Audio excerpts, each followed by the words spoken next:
Now this fantastic tiny house is mobile. It's built on a trailer, so it is transportable. That's within the legislative requirements for a tiny house, so it can go, be parked somewhere, and it can move to different sites as need be.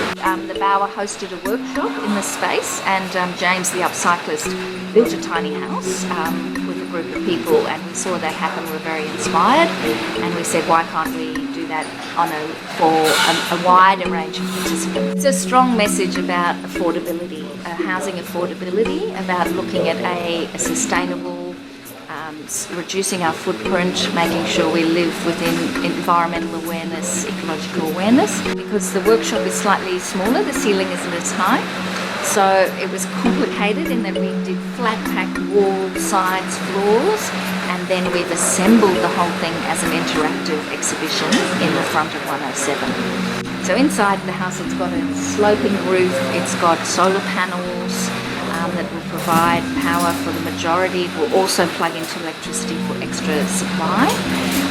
It's got water, kitchen sink, the whole kitchen unit. It's got 2 bunk beds. The top one folds down to become a sofa, so it's got that flexibility. It's got little storage units. It's got steps up to the bunk bed.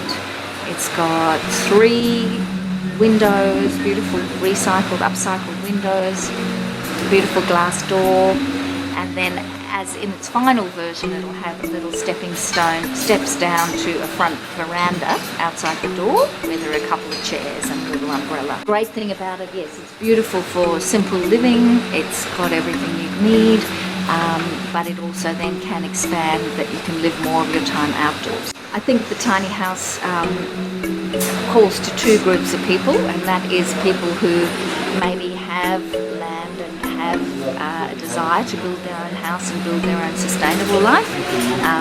For them, a tiny house is something they can live in while they build their house or while they grow their vegetables.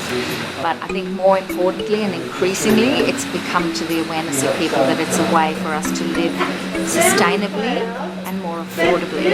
So for people who are affected by housing crisis, which is very real in Sydney, it creates some options where people can look at more collaborative living arrangements. Yeah. So the trailer was around about 3,000 that we bought, and most of the materials are all upcycled. So the Bower has sourced materials that have been discarded by Sydney residents.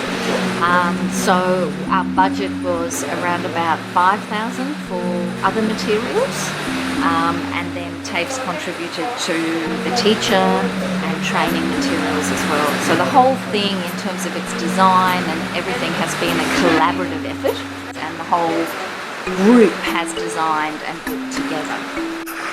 Times are really changing and people are becoming very aware of the size of our footprint and the cost that has. So that idea of the big house that fills up a block, it's not achievable for more and more people.